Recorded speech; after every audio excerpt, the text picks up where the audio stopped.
आज महाराष्ट्राचा अर्थसंकल्प महाराष्ट्राच्या विधिमंडळामध्ये पहिल्यांदाच महाराष्ट्राच्या माननीय मुख्यमंत्र्यांनी मांडला। हा अर्थसंकल्प मांडत असताना आमचे नेते दिवंगत आदरणीय दादांना हा 12वा अर्थसंकल्प त्यांनी समर्पित केला। आज दादा जर असते तर हा अर्थसंकल्प सुद्धा दादांनी मांडला असता।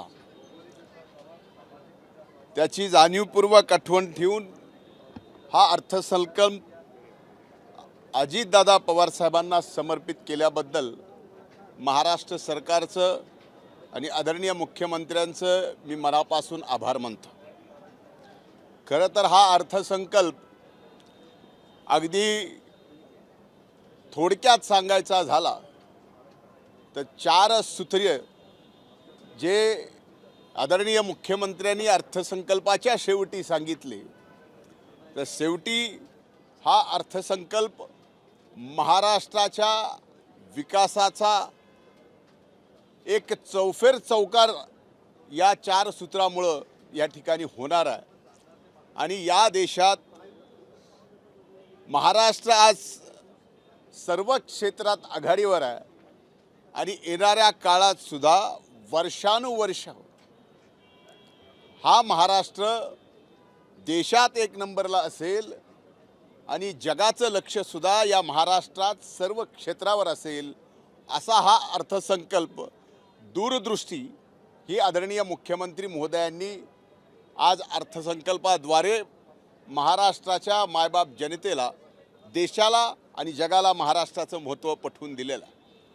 मी या अर्थसंकल्पात आदरणीय मुख्यमंत्र्यांनी घोषणा केली की सप्टेंबर 2025 पर्यंत ज्या शेतकऱ्यांचं कर्ज थकीत आहे त्या सर्व शेतकऱ्यांना 2 लाख रुपयापर्यंतची कर्जमाफी।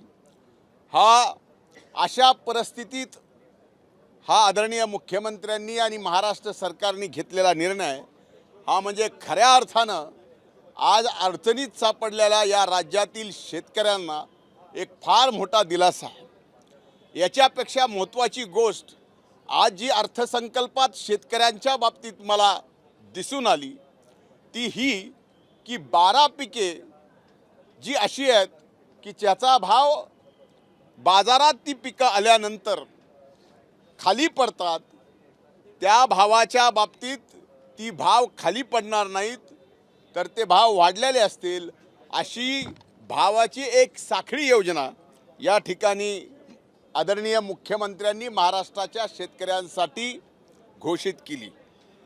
शेतकऱ्यांसाठी अतिशय क्रांतिकारी हा अर्थसंकल्प या ठिकाणी राहिलेला।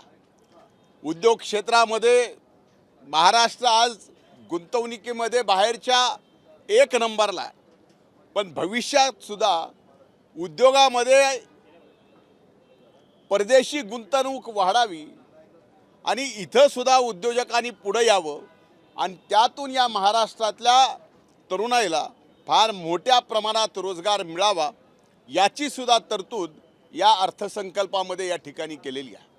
खऱ्या अर्थानं तरुणाईचा विचार, युवकांचा विचार, त्याचबरोबर स्किल डेव्हलपमेंट ज्याच्यातून ज्या स्किलला जगभरात मान्यता आहे, जगभरात आज त्याची मागणी आहे, ती स्किल या राज्यामध्ये आमच्या तरुणाईला शिकवणं आणि त्यांना रोजगार उपलब्ध करून देण्याचा संकल्प हा फार मोठा निर्णय अर्थसंकल्पामध्ये आज माननीय मुख्यमंत्र्यांनी या ठिकाणी मांडला।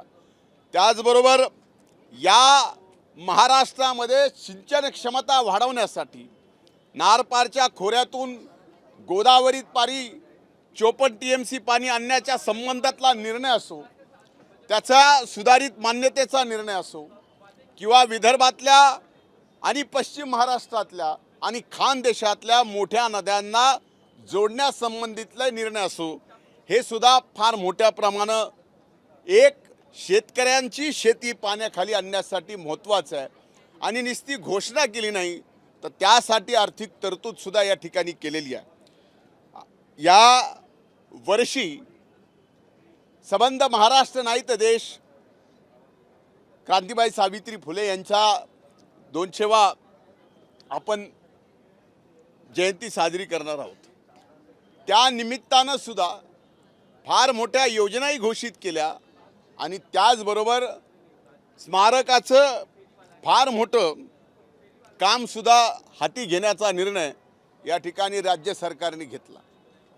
या ठिकाणी यापूर्वीही धर्मरक्षक छत्रपती शंभूराजांचा स्मारकाचा विषय ज्याचं काम आज चालू आहे ते अतिशय जलद गतीने चालू होईल आणि ते कामसुद्धा पूर्ण होईल. त्यासाठी सुद्धा कुठल्याही निधीची कमतरता भासणार नाही.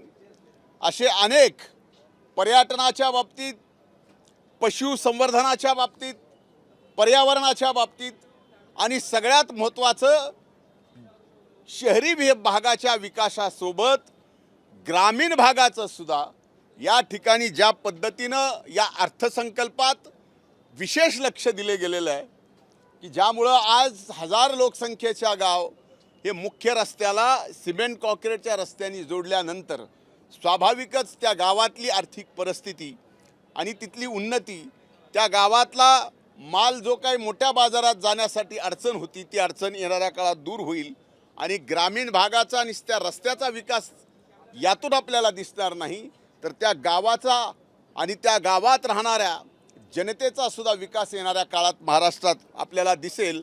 आणि ग्रामीण भागाची सुद्धा या अर्थसंकल्पात येणाऱ्या ही ग्रामीण भागाचं सुद्धा फार मोठं योगदान आपल्याला दिसून येईल. यासाठी हा अर्थसंकल्प ग्रामीण भागासाठी फार महत्त्वपूर्ण ठरलेला आहे.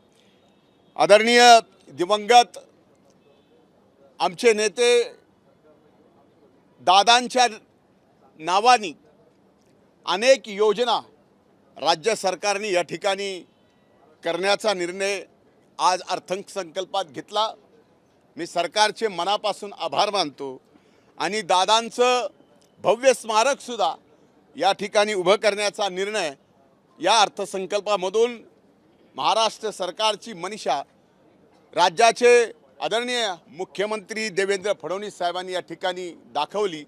मी त्याबद्दल त्यांचे सगळ्यांचे आभार मानतो आणि खऱ्या अर्थानं 4 सूत्री अर्थसंकल्प येणाऱ्या 4 दशकापर्यंत या महाराष्ट्राला लक्षात राहील असा अर्थसंकल्प या ठिकाणी आदरणीय मुख्यमंत्र्यांनी मांडला. त्यांचे मी मनापासून आभार मानतो. धन्यवाद.